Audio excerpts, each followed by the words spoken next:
Imagine for a second standing in this dry, totally sun-baked dirt field on a plantation in Haiti. Okay, I'm picturing it. You're about a full kilometer inland from the ocean, right? And you're digging in the soil. And maybe 4 feet down, your shovel hits something solid. Wow. Okay. Yeah, so you unearth it, you wipe away all this dirt, and you realize you are looking at a massive 15th century iron ship's anchor. Buried a kilometer inland. That is wild. It's a completely jarring image, right? Finding this maritime anchor buried deep underground. But honestly, it perfectly captures just the bizarre kind of contradictory reality of our topic for today's deep dive. Because we're tracking down arguably the most famous ship in human history, the Santa Maria. Exactly, the Santa Maria. And the thing is, the story we all get taught, this grand, flawless maritime achievement, it completely ignores the staggering ironies hidden in the primary sources. Right. I mean, the gap between the mythology of that ship and its actual historical reality is massive. It's huge, because the flagship of Christopher Columbus's 1492 voyage was, in reality, this sluggish, rented, basically a U-Haul of a ship that didn't even survive its first transatlantic crossing. Oh, it met its doom because of a sleepy crew and an inexperienced teenager, of all things. And it ultimately vanished not into the depths of the ocean, but literally into the earth itself. So for this deep dive, our mission is to trace the actual life cycle of this ship. We're going to look at its reluctant origins, the really chaotic mechanics of its Christmas Eve sinking, and how its shattered remains birth of a pretty violent legacy. Yeah, and finally, we'll get into a modern-day archaeological treasure hunt that gets turned totally upside down by, well, an unexpected geological twist. I love that part. But to appreciate how a single shipwreck could trigger such massive global shifts, we really have to look at the naval architecture of the Santa Maria first. Because it absolutely was not built to chart unknown waters. Not at all. I mean, the sources show it was constructed around 1460 in Pontevedra, which is up in the Galicia region of Spain. Yeah. Its original name was actually La Gallega, or the Galician, and it was owned and captained by this prominent Castilian cartographer named Juan de la Cosa. Right, and just reading through the specs of this thing, the design choices are a glaring red flag for an exploration mission. I mean, it was a now or a carrack. Basically the beast of burden of the 15th century Mediterranean. Exactly. A carrack was designed for one primary purpose, and that's maximizing cargo space for stable, completely predictable trade routes.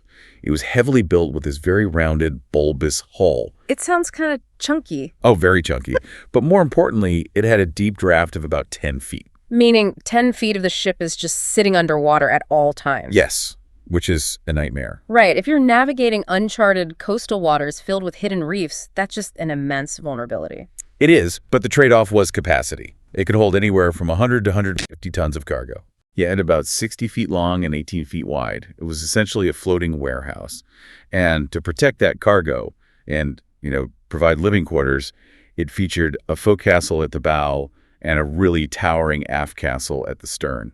I kept trying to visualize those high wooden castles on the ends of the ship while reading the sources. Yeah. The best analogy I could come up with is, it's like trying to drive a heavy-duty moving van in an off-road rally race. That's a great way to put it, especially compared to the rest of his fleet. Right. The other two ships, the Niña and the Pinta, those were caravels. They were smaller, they were lighter, they sat way higher in the water. Built for speed and agility. Exactly.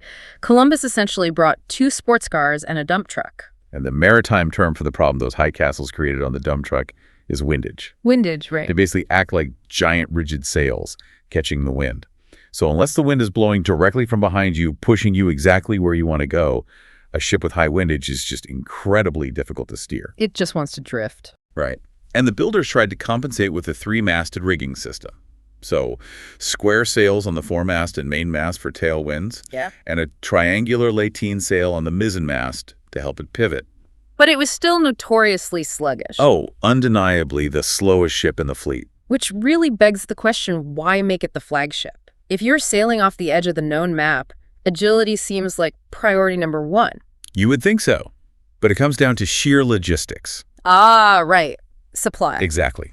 Columbus needed a command center that could carry enough food, water, and supplies for dozens of men over this completely indefinite period, so he chose it out of necessity, not capability. He just needed the bulk. He needed the bulk. And, to its credit, that bulky hull did successfully cross the Atlantic. The ship performs its primary function and reaches the Bahamas in October 1492. Right, but the real drama, the moment that basically seals the ship's fate, it doesn't even happen during that perilous open ocean crossing. No, it happens weeks later. They've been exploring the Caribbean, and by late December, they're navigating the northern coast of Hispaniola near present-day Cartagena. And we get to the night of December 24th, 1492. The Christmas Eve catastrophe. Yeah, catastrophe is the right word. To understand the actual mechanics of this wreck, we have to look at the psychological and physical state of the crew. They were exhausted. Beyond exhausted. The sources say they had been awake for nearly 2 days, entertaining local indigenous leaders, feasting, and just managing the constant grinding strain of coastal navigation. And the logs note that the sea that night was dead calm, like flat as glass, no wind howling, no waves crashing. It's completely still. So Columbus is exhausted, and he decides to get some sleep. The steersman, whose one job is to watch the water, looked at this perfectly placid ocean and thinks, well, I can take a nap too. Which is a terrible idea. The worst idea. So he hands the heavy wooden tiller over to a 14-year-old cabin boy. Yeah, entrusting the helm to a child was a severe breach of maritime discipline. It was strictly forbidden by Columbus. But he did it anyway. He did, because the environment offered this false sense of security. Because the water was so incredibly still, there was no sound of breakers. Breakers being the noise waves make when they crash against rocks. Exactly, when they hit shallow rocks or sand. There's no warning sound.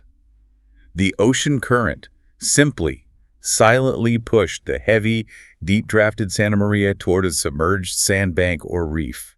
And the caravels, with their shallow drafts, they would have just floated right over it. Right over it. But the Santa María dragged its belly. And the grounding is so gentle, it doesn't even wake anyone up. Just a soft scrape. Right. The boy only yells out when he physically feels the rudder jam and scrape against the earth. That wakes Columbus, who rushes up to the deck. And the ensuing response is just pure, unadulterated chaos. It really is. Columbus barks an order to Juan de la Cosa, who, remember, is the guy who actually owns the ship. He tells him to take a lifeboat, row out with a massive anchor, and drop it so the crew can use the capstan to winch the heavy ship backward off the reef. Which is a totally standard maritime emergency maneuver. Yeah, but Juan de la Cosa completely panics. He loses his nerve entirely. Instead of rowing out to drop the anchor, he commandeers the lifeboat and flees the scene. He just bails. He rows furiously toward the Niña, which is stationed about half a league away in deeper water. I just can't imagine standing on a sinking ship, watching the owner row away to save himself. Well, the captain of the Niña, Vicente Yáñez Pinzón, was equally disgusted. When de la Cosa arrives, Pinzón flat out refuses to let him board. Good for him. Yeah, he orders him to turn around and go help his flagship. But the delay was fatal. By the time the lifeboat gets back, the physical dynamics of the ocean have taken over. The tide has receded. And that's the mechanical death blow, isn't it? Because a 150-ton ship is designed to have its weight supported equally by the buoyancy of the water. Exactly. When the tide goes out, leaving the ship balanced unevenly on a hard reef, gravity just takes over. The immense weight of its own cargo and all those heavy timbers causes the hull to literally crack open. The structural integrity is entirely compromised at that point. The ship lists to one side, the seams burst, and water floods the hold. The Santa María is officially dead in the water. Okay, so I do want to challenge the accepted narrative here for a second, though, based on a few suspicious details I noticed in our sources. Well, the conspiracy theory, let's hear it. Hear me out. They run aground incredibly close to the island's major gold-producing region, Cibao, and the crash is just conveniently soft, harming no one. Right. Plus, a few days later, during a farewell feast with the local Taíno leaders, Columbus literally fires his own cannons into the hull of the ruined Santa María. He claims he was just showing off Spanish firepower to impress them. A very convenient display. Right. So could this have been a calculated move, like a convenient, quote-unquote, accident to justify leaving a garrison right next to the gold while using the cannons to ensure no one could force him to repair the ship and make them sail home? It is compelling theory. And Columbus himself certainly spun the narrative to his advantage later on. He claimed divine providence ordained the crash to force them to build a settlement. See, he leaned right into it. He did, but analyzing the detailed forensic accounts of that night makes a conspiracy highly unlikely, to be honest. Really? Why? Think about it. A mastermind plotting an intentional grounding wouldn't rely on a perfectly glassy sea, an unpredictable current, and a sleeping crew to do the job. There are too many variables. Yeah, that's a good point. It's not a very reliable method of sinking a ship. Exactly. And combine that with Juan de la Cosa's documented panic and cowardice, and the evidence heavily points to a cascading series of mundane human errors rather than some grand scheme. Fair enough, fair enough. Never attribute to malice what can be explained by a sleepy teenager, right? A good rule of thumb. Regardless of intent, though, Columbus now has a massive logistical nightmare on his hands. His flagship is destroyed, and the Niña and the Pinta are way too small to fit the combined crews for a transatlantic voyage home. So he's forced into a drastic pivot. He has to transform a ruined ship into the first European colony in the Americas. And that transition from maritime vessel to land fortress is just a fascinating feat of engineering and really desperation. Oh, totally. But Columbus couldn't have done it alone. He enlists the help of the local Taino chief, Guacanagari, who actually sends out fleets of large canoes to assist the stranded Spanish. It's striking to read Columbus's own diary entries from this moment. He notes that the Taino were so cooperative and honest that during the chaotic unloading of this massive cargo ship, not a single shoelace was stolen. Yeah, it really highlights a brief window of cooperation. With the cargo secured on the beach, Columbus orders the ultimate dismantling project. They strip the Santa Maria down to its bones. Down to the bones. Without modern cranes, they use sheer manpower and pulleys to haul the heavy oak timbers, the decking planks, all the metal fittings right to the shore. And they use those materials to construct a fortified tower, a surrounding palisade, and a garrison. Because the wreck occurred on Christmas Day, the settlement is christened La Navidad. And they leave 39 men behind to hold the fort. The roster is actually quite strategic, I noticed. They leave carpenters, coppersmiths, a physician, and sailors. Basically the tradesmen you'd need to maintain a foothold. Right. So they stockpile the fort with a year's worth of salvaged food, wine, seeds, weapons, and Columbus sails back to Spain to report to the monarchy. And this is where we have to objectively look at the immense dual legacy recorded in the historical sources. It's a heavy pivot. It is. Because on one hand, the grounding of the Santa Maria and the creation of La Navidad acted as the definitive catalyst for sustained transatlantic trade in the ensuing age of discovery. He changed everything. It did, but it simultaneously initiated centuries of global colonization. The sources detail how it triggered the Columbian Exchange, which introduced devastating Old World diseases to the Americas. And it led directly to the eventual decimation of the indigenous Taino populations. The entire geopolitical landscape of the modern world really pivoted on those scavenged ship timbers. And the immediate fate of La Navidad itself is incredibly grim. When Columbus returns just a year later on his second voyage, he expects to find this thriving trading post. But instead, he finds the fort completely burned to the ground. All 39 men are dead. Yes. Local indigenous accounts relate to the Spanish explain that the initial cooperative relationship had rapidly disintegrated. How so? Well, the colonists, driven by a pretty intense greed for gold, began pillaging surrounding areas and heavily mistreating the native women. Wow. This provoked a violent retaliation from the followers of a rival Taino chief named Cayanabo, who just wiped out the settlement entirely. So if we trace the physical ship, it was driven into a reef, dismantled into a fort, and then burned to ashes. Which means, practically speaking, finding the physical remains of the Santa Maria today should be totally impossible. Right. There's no intact hull waiting at the bottom of the ocean.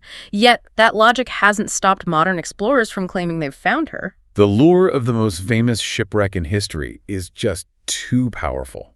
It leads to what we might call the 500-year treasure hunt. Yes. And the most prominent recent example of this occurred in May 2014. This highly experienced underwater explorer, Barry Clifford, announces to the world that he has conclusively identified the wreck of the Santa Maria off the northern coast of Haiti. And he didn't just point at a map on a whim. No, he did his homework. He cross-referenced Columbus's own diaries, calculating the exact distance noted, which was about 1.5 leagues from the suspected site of La Navidad. And he mapped that against the underwater topography of a specific reef. Exactly. He even had photographic evidence from a previous dive back in 2003. The photos showed a pile of ballast stones, those heavy rocks kept in the lowest part of the ship for stability. Right. And what looked like a 15th century cannon known as a lombard. Now, when Clifford returned in 2014, the cannon had unfortunately been looted, but the ballast pile remained. So he felt confident enough to make this massive global announcement. He did. However, extraordinary claims in archaeology require rigorous verification. So the Haitian government requested assistance from UNESCO to authenticate the find. And they moved fast. Very fast.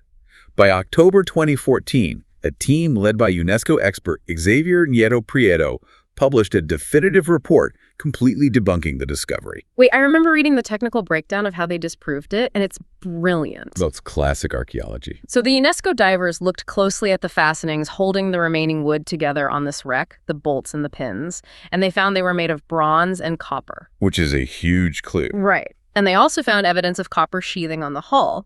But if I remember my shipbuilding history correctly, 15th century Spanish shipwrights were exclusively using iron and wood. Absolutely. The technique of wrapping a hull in copper to protect it from shipworms, that didn't become standard practice in Europe until the late 17th or 18th century. So the metallurgy was just a complete anachronism. A total mismatch. The wreck Clifford found was hundreds of years too young to be the Santa Maria. That is exactly like digging up a supposedly ancient Roman tomb, brushing away the dust, and finding a plastic zipper on the toga. That's the perfect analogy. It instantly shatters the timeline. But the UNESCO report didn't just disprove Clifford's claim, did it? It actually utilized modern geological science to explain exactly why the Santa Maria hasn't been found underwater. Yes, the geomorphological twist. I found this mechanism completely mind-bending when I read about it. It really is. It comes down to understanding how land changes over half a millennium. Over the last 500 years, the northern region of Haiti has suffered from severe deforestation. Oh. And without the tree roots to hold the soil in place, heavy tropical rains cause massive topsoil erosion. The soil just washes away. Exactly. For centuries, the Grande Rivière du Nord has been acting like this giant conveyor belt, dumping millions of tons of that eroded sediment into the ocean at the river's mouth. So it's basically like pouring wet concrete over a lost coin. The ocean didn't wash the ship away, the land actually marched forward. The sediment built up so much that it fundamentally shifted the coastline outward. That's incredible. It is. The shoreline of 1492 is simply not the shoreline of today. This means that whatever remnants of the Santa Maria might still exist, the heavy keel, the lower hull timbers, those ballast stones, Right. they are highly unlikely to be resting in salt water. They're almost certainly buried under dry land, potentially hundreds of meters inland, trapped beneath several feet of dense soil. The ship that crossed the Atlantic was swallowed by a forest. Basically, yes. And perhaps because the original artifact is completely inaccessible to us under all that dirt, humanity has spent the last 130 years obsessively trying to rebuild it. It's true. The urge to construct replicas of this specific ship is a cultural phenomenon all its own. And an incredibly difficult one, too, because, as the sources emphasize, all replicas are essentially imaginary interpretations. Right, because no blueprints or technical drawings of the Santa Maria actually survive. None at all. None. Naval architecture wasn't highly documented in that era in a formalized way. Modern builders have to rely on rough descriptions from Columbus's logs and general maritime treatises written decades later to just guess at her true dimensions and rigging. And the track record for these replicas is remarkably, almost comically tragic. They seem to share the original's terrible luck. They really do. Let's look at the timeline. In 1892, the Spanish government built a replica to celebrate the 400th anniversary at the Chicago World's Fair. Okay, that sounds promising. Well, it successfully sailed the Atlantic, but experienced mariners heavily criticized it for handling terribly in the water. Oh, no. Yeah, and ultimately it was lost at sea off the coast of Newfoundland in 1907. A rather fitting, if unfortunate, tribute to the poor handling of the original dump truck carrack. Then you have the 1991 replica commissioned by the city of Columbus, Ohio. This one was a $1.2 million project. A huge investment. Right. But because they planned to moor it in the fresh water of the Scioto River, they built it out of white cedar instead of the historically accurate heavy oak to prevent rot. Makes sense on paper. Sure. It sat there operating as a floating museum for 23 years. But then in 2014, the city needed to do riverfront renovations. War. Yeah. They literally sliced the ship into 10 separate pieces, hauled it out on flatbed trucks, and dumped it in a storage lot next to a wastewater treatment plant. You can't make this up. And as of the 2026 sources we reviewed, it's still just sitting there in chunks, waiting for funding to be reassembled. Which just underscores the immense, ongoing financial burden of maintaining massive wooden vessels in the modern era.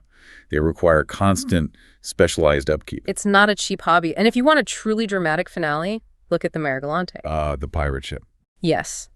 Built in 1991 in Mexico, it sailed the world for a bit before being repurposed as a pirate-themed dinner cruise ship in Puerto Vallarta. Okay. In October 2025, while on a routine tour in the Bay of Banderas, its bilge pump suffered a catastrophic failure. The ship took on water and sank straight to the bottom of the bay. Just incredible. Fortunately, all passengers and crew were evacuated safely, but once again, the ocean claimed the Santa Maria. So with all these imaginary interpretations, either rotting in municipal lots or resting on the seafloor, we kind of return to the search for true historical authenticity. Does any tangible piece of the original 1492 expedition survive? Amazingly, there might be exactly one object left, and it perfectly validates the geological twist we were just discussing. The anchor. The anchor. In 1796, on a Haitian plantation called Fournier Bellevue, workers were digging in a dirt field. Just like you said in the beginning. Exactly. About 900 toises, which converts to roughly 1 kilometer, inland from the modern coastline and buried 4 feet deep in the topsoil, they struck an enormous iron anchor. And the metallurgical analysis and the physical design of that anchor aligned perfectly with 15th century Spanish shipbuilding. It's the real deal. It really seems to be. Historians and archaeologists widely consider it to be the most precious, tangible witness object to the initial arrival of Europeans in the Americas. And today, that anchor rests in the Pinta Museum in Port-au-Prince, Haiti, displayed alongside artifacts that detail both the arrival of the Spanish and the devastating consequences for the indigenous Taino populations. It's a heavy artifact in every sense of the word. It really is. It anchors a story full of wild contradictions.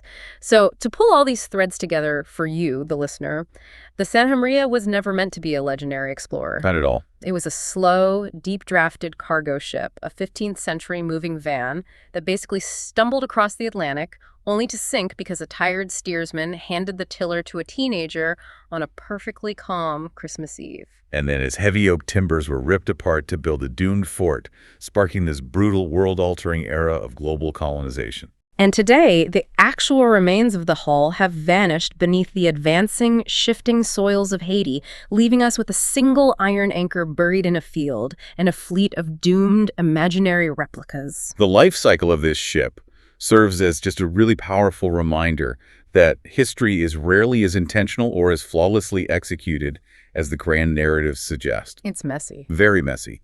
Monumental global shifts, the kind that redraw maps and redefine human societies, they often pivot on the smallest, most mundane human vulnerabilities. A moment of panic, a deeply flawed design, or honestly, simply a lack of sleep. Which leaves us with a final, lingering question for you to mull over.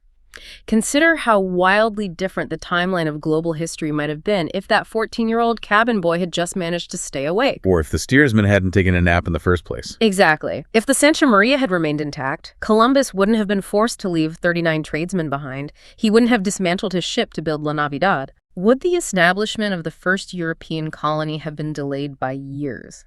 How might the fate of the Taino people and the entire geopolitical landscape of the Americas have shifted if the fleet had simply packed up their cargo and sailed safely home together? It's a fascinating thought experiment. The entire trajectory of the modern world might have been fundamentally altered, all hanging on the tired eyelids of one boy on a quiet night.